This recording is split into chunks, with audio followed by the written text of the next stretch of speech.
Well, now I will pass the presentation to Willem, and he will show us something about data processing agreements.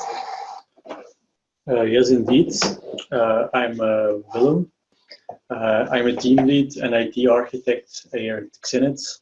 And we did a project together with a client about data processing agreements.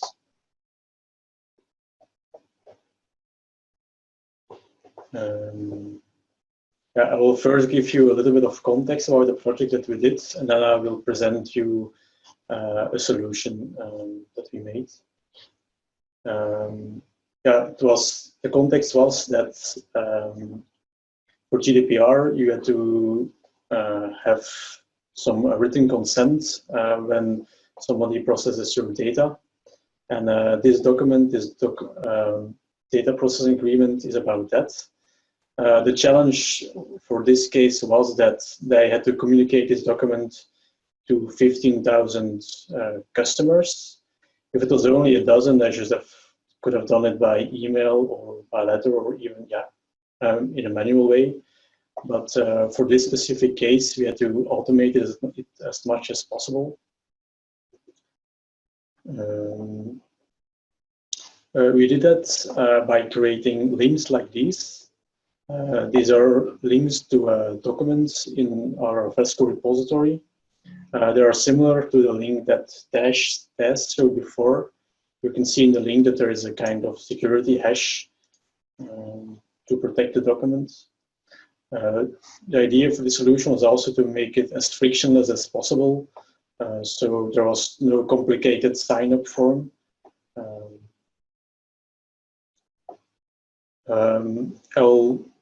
We'll demonstrate the solution. So on the left, you see the documents that the customer has to approve. You can see that it already has some metadata filled in. The metadata that you see on the right in the form is actually registered inside this document. So in the beginning, when we send out this email, we ask the customer to verify his data and to complete it. For some clients, we already had more information that was already pre-filled.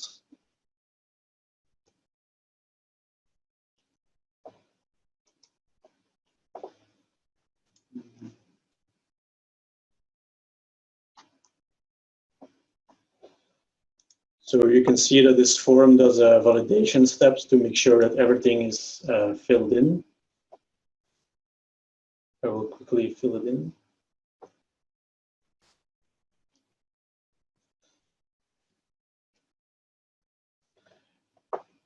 We also, in order to make it a legal sign, we ask for two things. One, the function of the one who signs it, and also is to confirm that he has the mandate to sign for the company.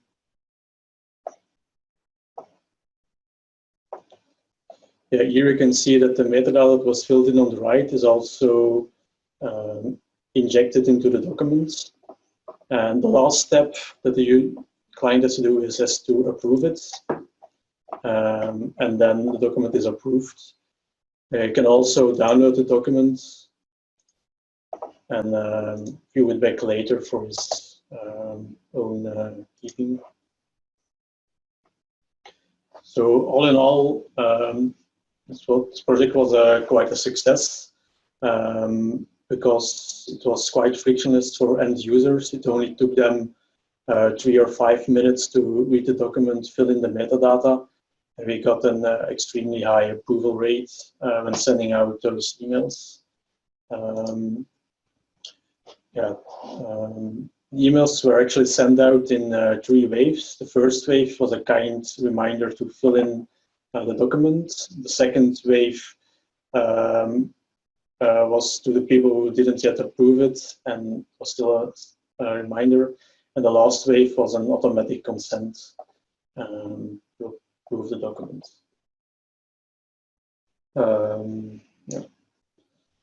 There was one small detail.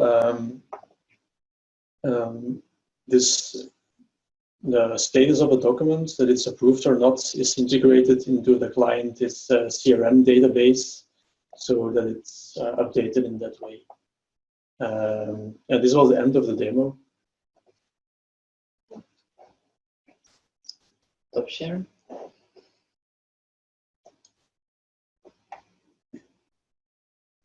Okay. Well, I think, Willem, you might want to illustrate. Yeah, we can recap the challenges again. So there were four challenges. That to be very scalable, because it was we had to communicate it to 15,000 clients. So we had to automate it. We automated it by creating a link and send out emails with through a CRM system. It's integrated. So the contacts of the clients came from their existing CRM system, and their CRM system was also updated when a client approved the documents, and so they had a clear status of which clients approved it and which not. Customization. So the document that you see can be customized for each product, let's say, or for each contract. You can even use it for different kinds of documents. And also, the document was generated based on the metadata that you saw on the form on the right. And the status management, there we followed up the approval rate of the documents and send out reminders to increase the approval rate of those documents.